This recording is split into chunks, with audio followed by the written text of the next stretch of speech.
8% क्यों घुस गया स्टॉक? अरे बताओ, हंसो मत, बताओ. I think वो कुछ फ्लैश हो रहा था कि margin outlook is not good. So they've हाँ, reduced तो gross it. margin, no? Yeah. हाँ, because of raw material cost, no? Okay, we're live.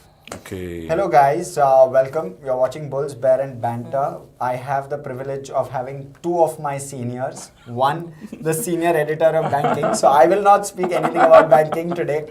And the other, who's the head of research of NDTV Profit. So again, I have to be very, No, but these are my immediate seniors, so I have to be even more cautious. But anyway, thank you guys for joining us. And guys, two things please. Please hit subscribe if you're liking everything that we're doing, right? It's important to us and it helps us spread the word. So thank you for that. Second, please hit like because otherwise we can't take questions because our producers are extremely strict. So, so that's something that I have to caveat. But yes, HUL results, right? That's our first topic of discussion. And Hiral, the numbers were largely in line, right? Correct. The way I saw it.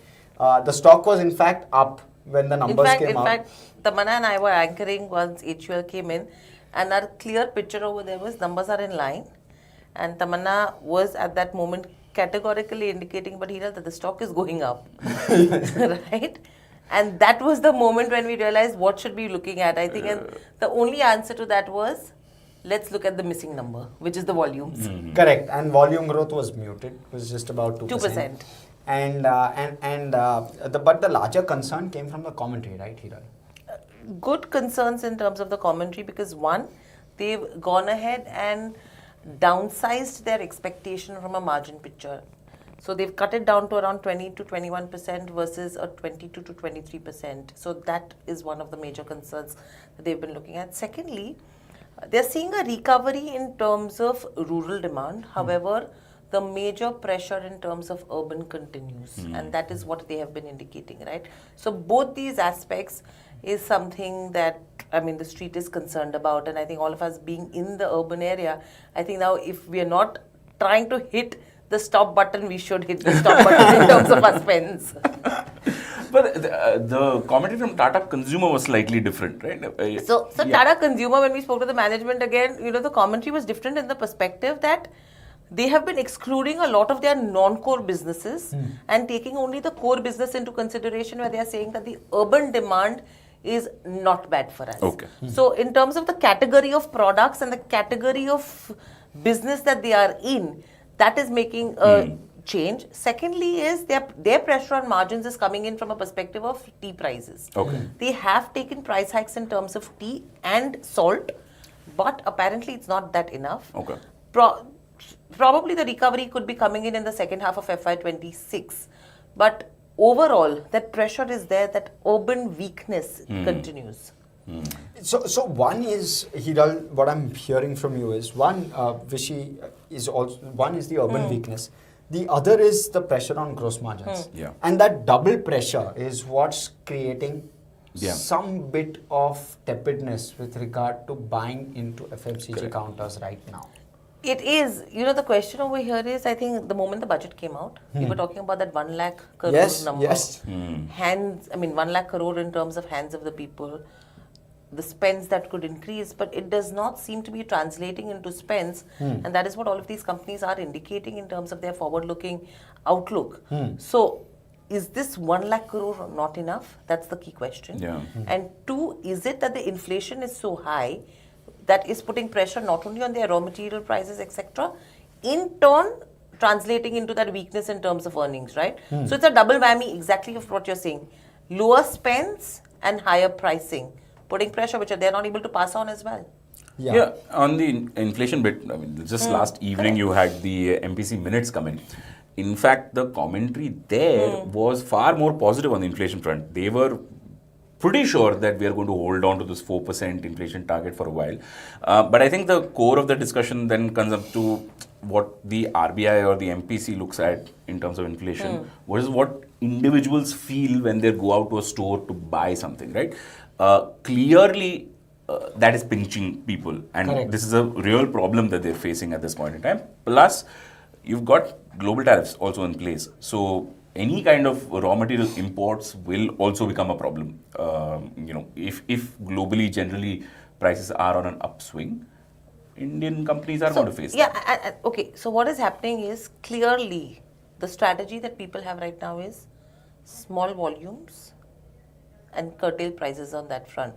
So all your FMCG companies are going into smaller packs.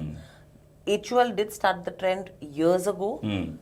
Even your regional players are following this, and I'll give you an example. This is coming in from one of the beverage makers that I know who I was talking to, clearly indicating a 200 ml bottle, right, is what they are manufacturing. From 200 ml, they've got it down to 180 ml.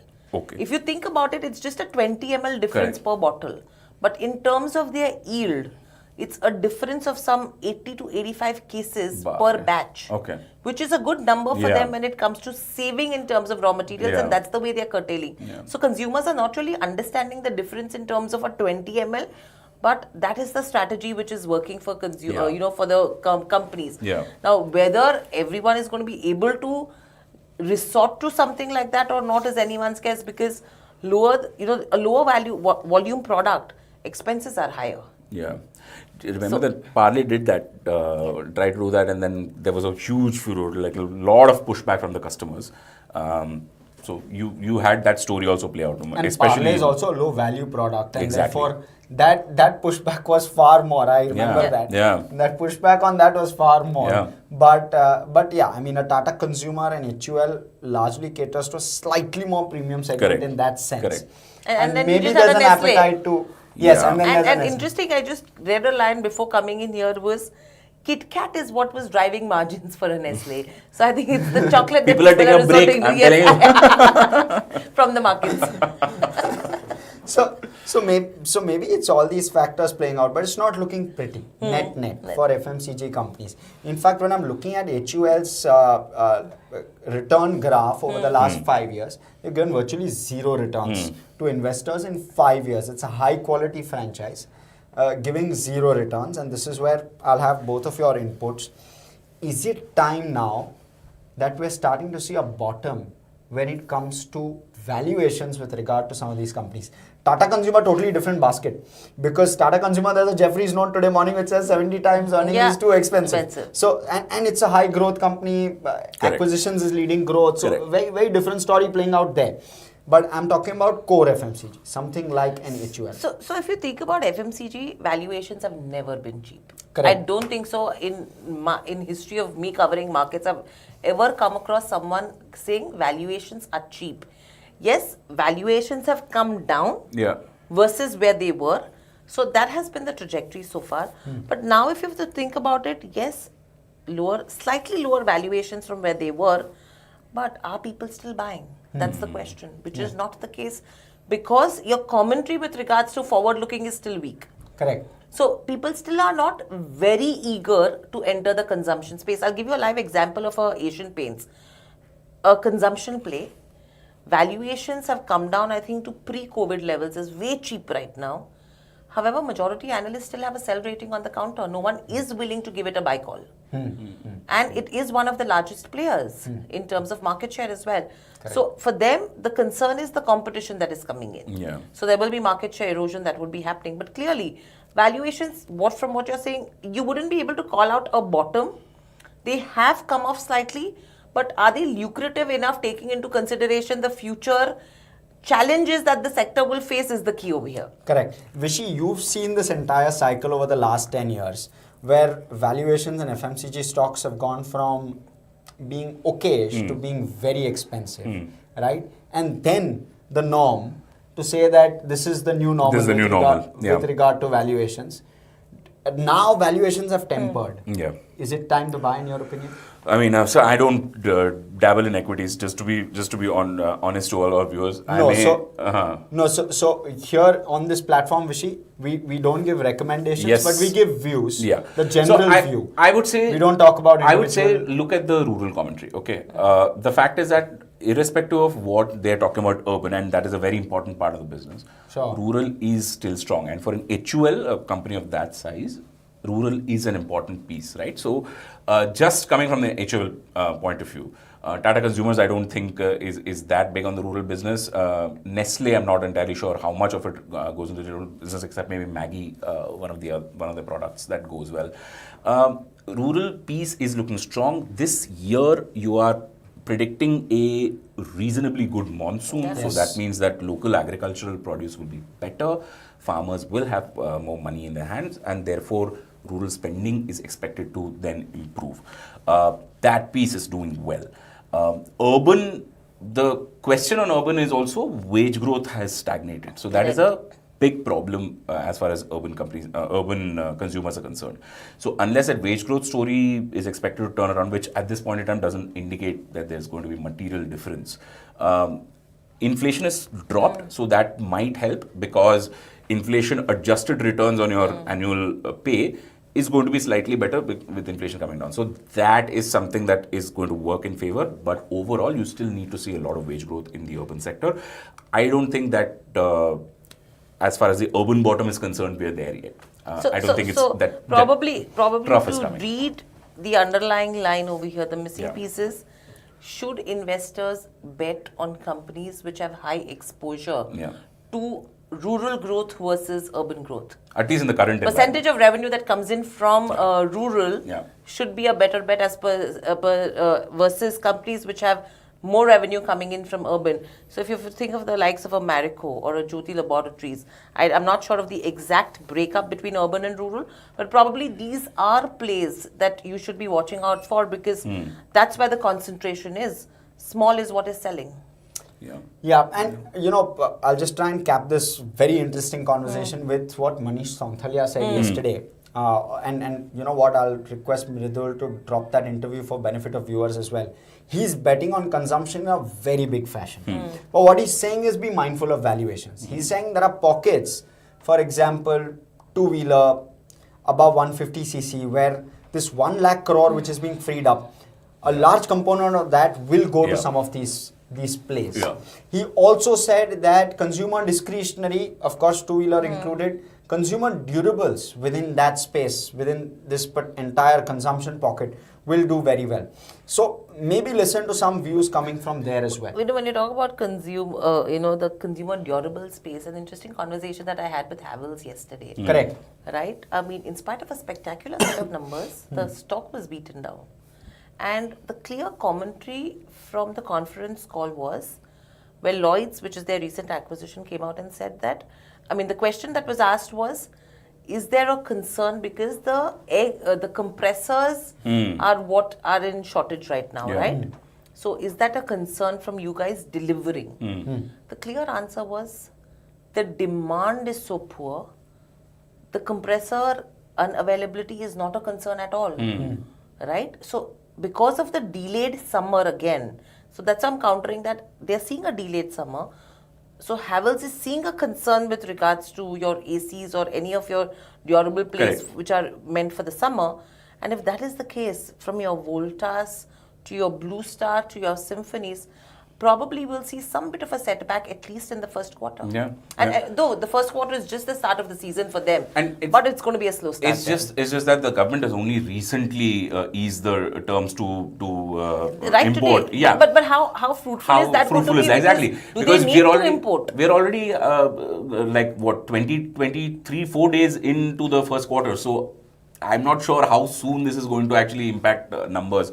Q1 is going to be a tough one for them. Right, so that's on consumption. Guys, any questions you have, please start dropping them. Please give us likes so that we can take those questions up. Otherwise, Mridul won't release them to me and I won't be able to take them up. and the other piece we want to talk about today was a bit of banking, especially a Bajaj housing finance coming out with numbers. Yeah. A Bajaj finance considering a stock split and a bonus issue. Yeah. And maybe an ICICI versus an HDFC. At least that was what was listed. So, Vishy, I'll allow you to go on this one. This stock split plus bonus, required, not required, good for shareholders, not good for shareholders, irrelevant. To me personally, I think a highly valued stock like Bajaj Finance, yeah, sure. A split and a bonus is always going to help the average shareholder. I am more interested in understanding how the business is going to change now that there's a leadership transition. While the broad expectation when they announced it was that it'll be business as usual, because the person who's going to take over as the MD of the company has already been the DMD of the company for a very long time, and he's worked very well with Rajiv. So the expectation is that things will continue as normal. So is there going to be a commentary change? Is there going to be a change in any view? That is what I'll watch out for in the results when they come out. As far as Bajaj Housing Finance is concerned, solid business at this point in time. I'm not sure if there's anything that is coming in their way except themselves. Like, unless they decide to pump the brakes and say, "Kya, maybe we've grown fast enough. We'll now sort of temper that growth." When they came out with the IPO, at that point in time, that was a question, right? They were already close to about 1 lakh crore of a portfolio, yes. Which is sizable in the housing finance space. Not too many people are there in that bracket. Competition from banks was a key question that kept coming in, and now we've seen 2 rate cuts, right? So banks are very quickly going to pass on that to the home loan customers, because home loans is the business that they want to be in at this point in time. You've taken away unsecured from the discussion. Auto is not giving you the kind of yield you want. LAP maybe. LAP is loan against property for people who don't know. Loan against property is a high yielding product. Home loans is a safe one. It allows you to grow your book. It allows you to have a longer term loan on your portfolio. Low risk. Yes, the yield is not that great, but allows you to grow very fast. So that's obviously something that I will watch out for. Axis Bank is coming in later today, so yes. I want to see what the results are going to look like. What do you look for? Margins. I mean, so they've had a turnaround in margins, I'll right? come to you on Bajaj Housing. More than Bajaj, before you come to me, I want to intersect what Vishy is saying from a real estate perspective. When you're talking about so much strength or dependence that they have in terms of housing loans, the commentary with regards to housing sales is that there is a slowdown in affordable housing. Correct. Which is absolutely evident. Correct. Yes. A slowdown in terms of your mid-size. Where the bulk of the sale is happening is in terms of luxury. Luxury, yeah. Right? How do you expect any of these companies to keep up with this kind of loan growth in the housing segment if it's only going to be concentrated in terms of luxuries, because majority of your metros are seeing a slowdown? Correct. So I think the one answer that a lot of housing finance guys go to, de facto go to, is that penetration of home loans is very low in India. It's only 11% of GDP there, and other countries have a significantly higher number. I think that's a nonsense answer, because at the end of the day, what you need to look at is, are people going out and buying a house? Correct. And if they are buying a house, which segment? And as we are saying, it's luxury, right? So which is, depending on the city, it could be anywhere above 5 crore, it could be 10 crore also at that price bracket. Very few lenders are capable of underwriting that kind of a loan, right? And very few lenders actually operate very heavily in that space. So if there is a wage growth stagnation, if people are not seeing enough of a income boost in the future to go out and invest in a 20-year loan, you're going to see some amount of slowdown in the housing finance space. But there's a bit of an offset. Yeah. Because rates are coming off. Yeah. So that is the only that's the silver lining in all of this. In this, correct. And the expectation is that they'll go down further. Correct. Right. Yes. So eventually, home loans is where it will show up the sharpest. Correct. Yeah. So yeah. So Correct. those That's are the things. maybe a little bit of, but so Vishy, I'll come to you on Axis, but Bajaj Housing. There's a Goldman Sachs view which you put out, and we had a bit of a banter on the group. Exactly. So, I mean, a comparison on a Bajaj Housing Finance to a HDFC Limited. Correct. And sorry, viewers, before that, very few companies where I've had Vishy come and say it's a very solid business. Huh? So maybe something to keep in mind. I've rarely seen Usually Vishy I come will to tell me you and tell that me it's a very solid business. I don't care. But anyway, yeah, sorry. So I mean, your view. If you have to look at a Bajaj, I mean, okay. So let's be fair. Yes. You're comparing growth and you're comparing valuation. Yes. You're not comparing the absolute size of the book. Yeah. So on that basis, I think HDFC Limited is 7 times larger. It's larger. But if you have to look at the growth aspect, correct. I think even if it's growing on a lower base, right? Still, you're saying that it's growing faster. So, okay, maybe in Hersh's view, the comparison would have been when HDFC Limited was at that size, Yeah. was it growing at the same pace or what is it going Yeah, faster? but India was a different country, Country at that then. time. Yeah. So, if you take all the dynamics into consideration, Correct. let's give it to them Yeah. that probably they are trying to make you think that probably a Bajaj Housing Finance could be the next HDFC in the making. Could well be. We'll just have to wait and watch actually. So yes, but that's the view on Bajaj Housing. Axis, do you have any of you? So I think the point that I was making earlier was that they had seen a margin sort of reversion with improvement, right? Now your other two big guys, ICICI and HDFC, both have reported significant improvement on the margin front. I want to see whether Axis Bank has been able to. Their history suggests that they will not be able to. But if they surprise to the upside, I'll be very shocked and honestly, I'll be happy because, for a very long time we've seen HDFC being number one largest private bank, ICICI coming in a second, and there's a big gap, about 10 lakh crore ka gap between the two of them, and Axis is the number three, is so far behind ICICI. So you want to see that competition rise because why not, right? So okay. In the next 10 years, sorry, I'm taking your position. No, Yeah. please. Will ICICI Bank be able to dethrone a HDFC Bank if this kind of performance continues? Not in terms of size. Growth, valuation maybe, not in size. I think so. The thing is, okay, let me come to the building blocks of this discussion, right? HDFC Bank, yes, not a great 3 years that they've had post the merger announcement, and they've wavered on how they're going to actually stabilize this business and do that. Alongside that, they've been building this massive branch network, right? The branch network is not giving them a kickback, and a lot of commentary is that, oh, isse to kuch ho nahi raha, why are you spending so much on branches, right? Branches typically, and this is something that they'd said a while back, branches typically take about 4 years to break even. Adjust for their cost and add to profitability.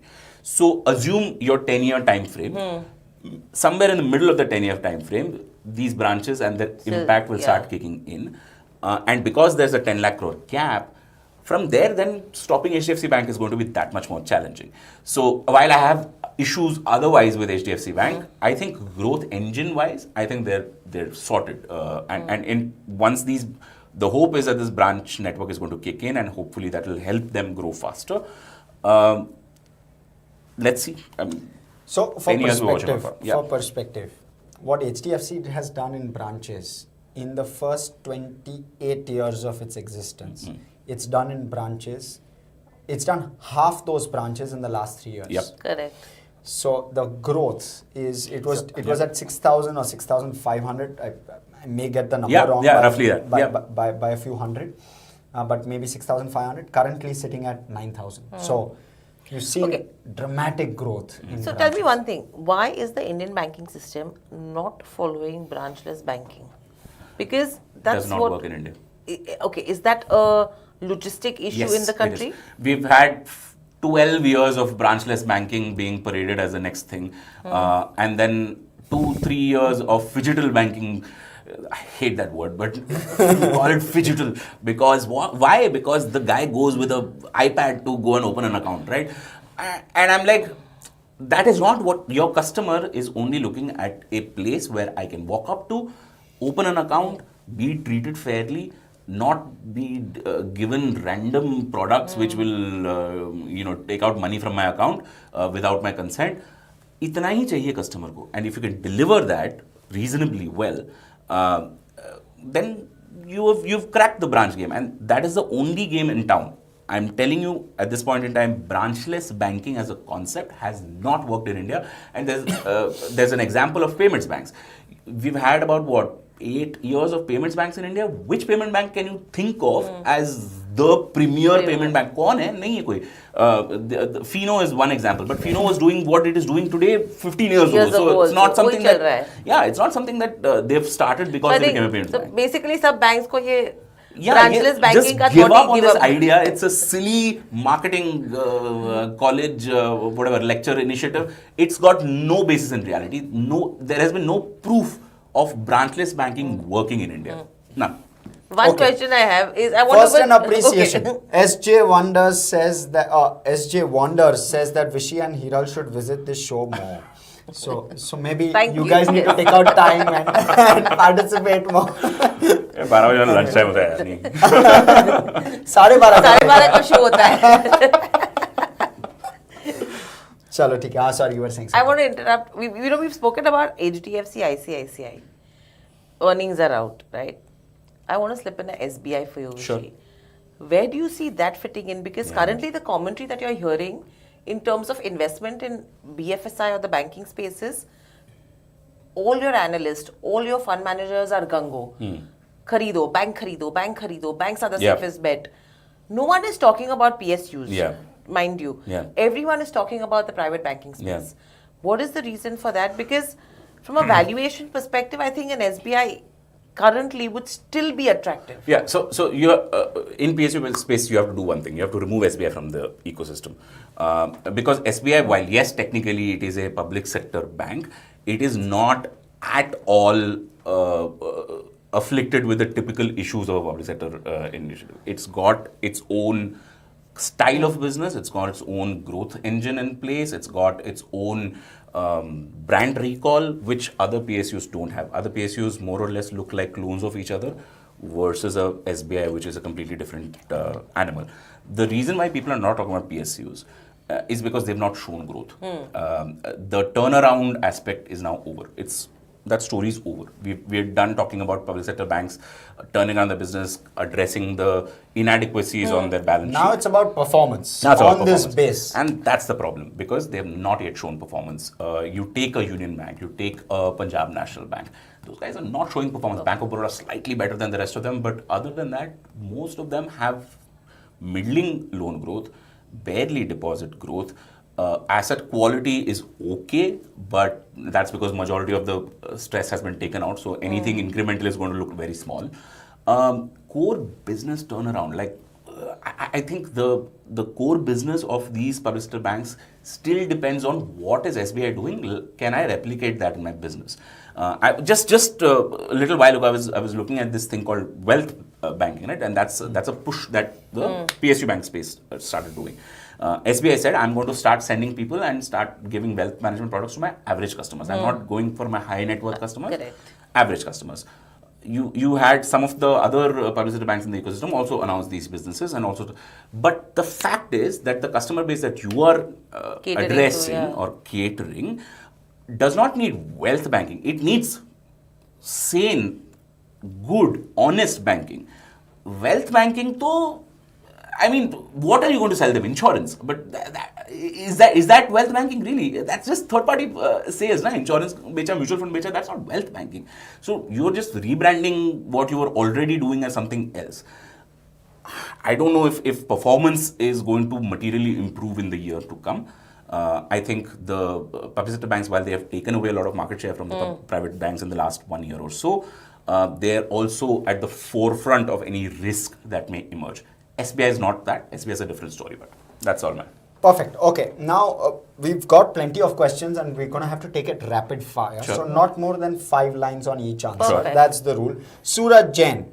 Suraj Jain is saying Sika Interplant Systems. Frankly, Suraj, we don't comment stock specific, Yeah. but I'll read out your question anyway and we'll take Hiral's and Vishy's view.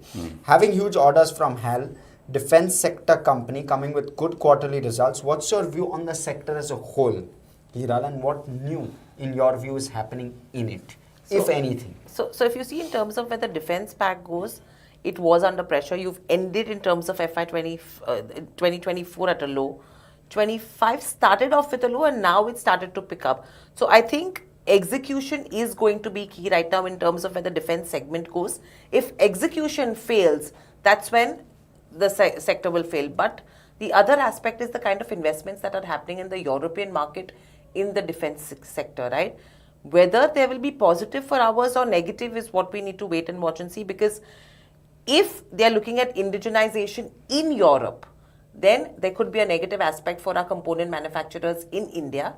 But if they are looking at importing from India, it will be 100% a positive plan. And there could be a sentimental move on the defense sector right now on what has happened in Pelgam, Israel. So that's an aspect that everyone's considering. Very interesting. Vishy, any thoughts, defense, or you want to? Not really. No, I'll sit this one out. Yeah. Perfect. Okay. Barun Shaw, and I will also sit this one out. I just feel that just have a look at valuations once, because traditionally some of these PSUs have traded at very low ball valuations. Now they're trading at slightly elevated valuations. Whether that re-rating you're willing to participate post this re-rating that we've seen is really the question. Order inflows likely will continue to sustain in FY26 as well. So no real surprise. I wouldn't be surprised if that were to sustain. Barun Shaw, how do you see microfinance as a sector evolving? Okay, microfinance, 5 lines. First one, greed got them where they are at this point in time, which is a large amount of NPA on their book. Now, the expectation from banks at least has been that there is going to be a turnaround by Q2 to Q4 at some point in time in FY26, things will turn around.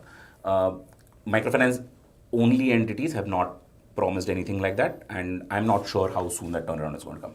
As a sector, fundamentally, it's a good business, but it is a developmental nature business. Profitability, while there is an option to make profitability, invariably, whenever somebody has tried to make it a very profitable business, they have failed. And one must remember that every percentage of NPA that is there in microfinance companies reflects 50,000 people behind them who are losing on their livelihood.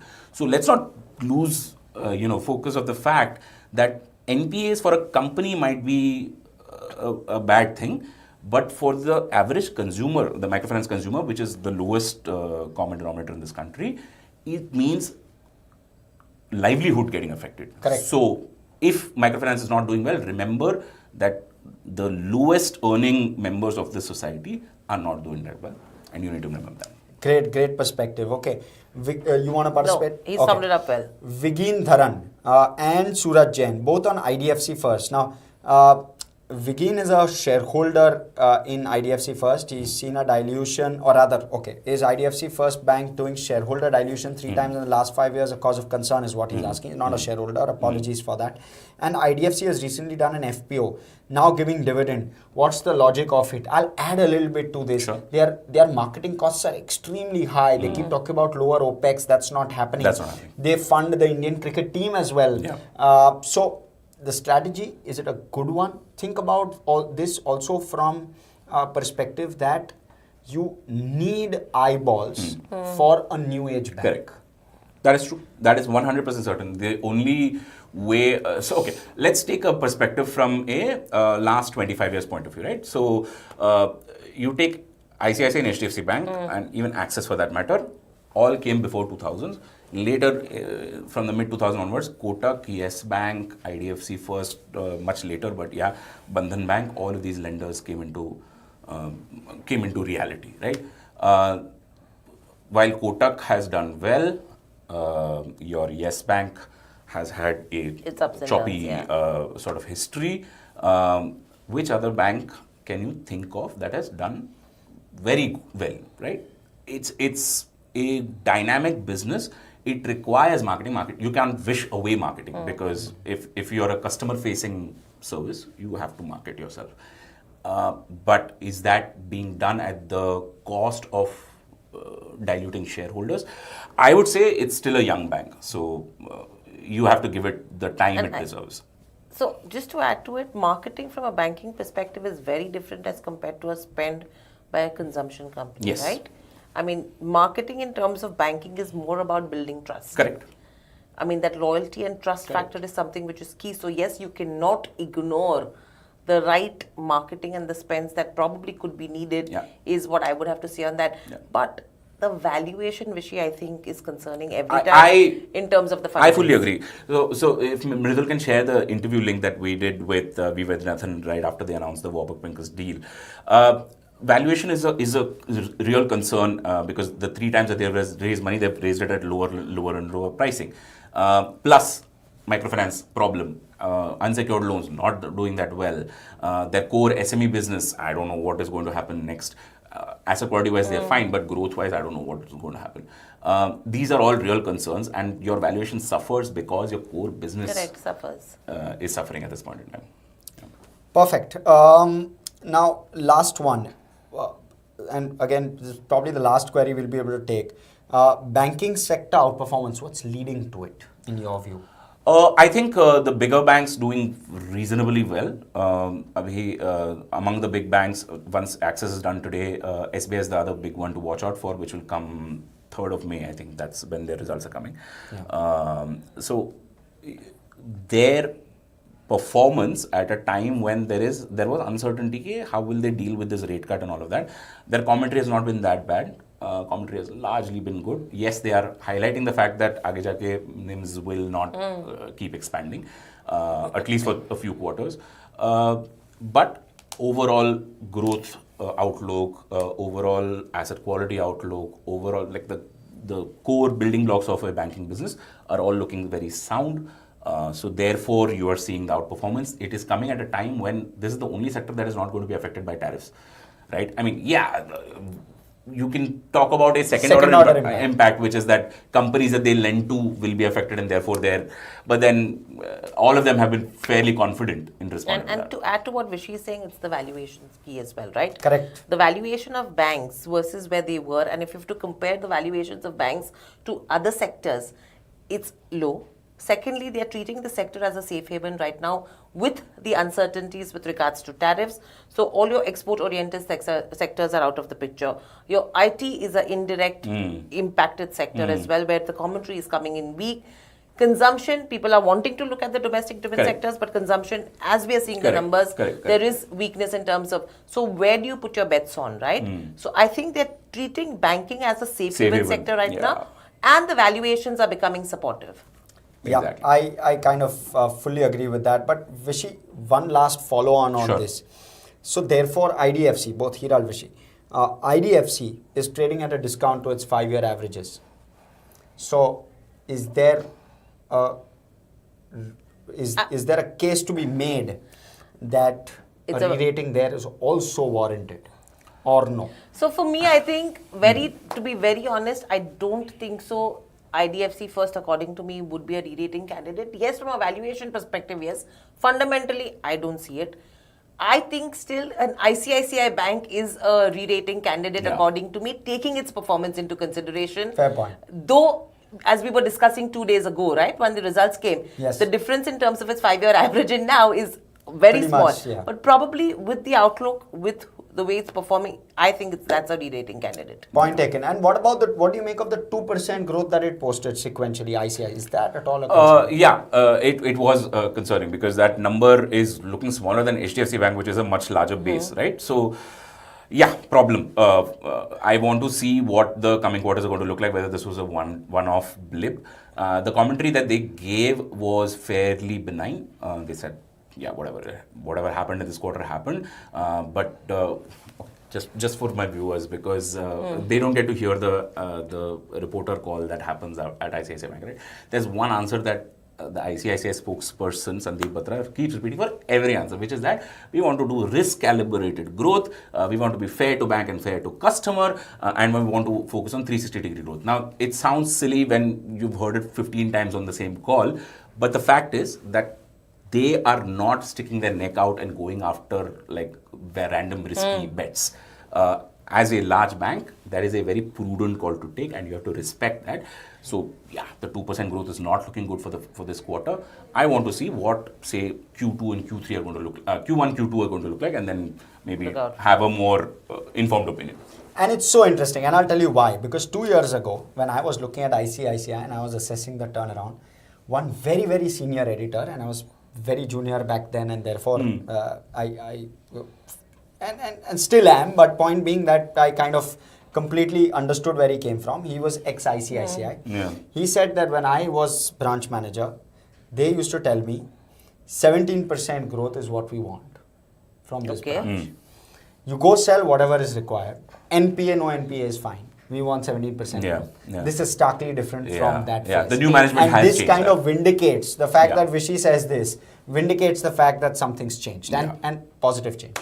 Absolutely. So anyway, so that ends our discussion for today. Thank you so much, both of you, for taking out time. And thank you for guys. inviting us. Exactly. I mean, we are the ones who are the backbenchers for his special. Hiral, most happy. Please most happy to sit out of most discussions. But anyway, thank you guys for tuning in, and thank you for all of your questions. Thank you for bearing with us, and hope this was helpful.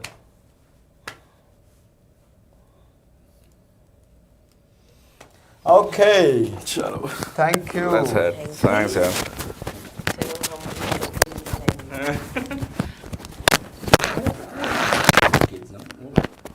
Arey, my sister-in-law. Oh. They've just decided they're going to deliver the twins today. Arey, kya Twins, baat hai. Yeah, that's why I'm so super excited to Congratulations. Do you know if it's identical or not? Oh, you don't know where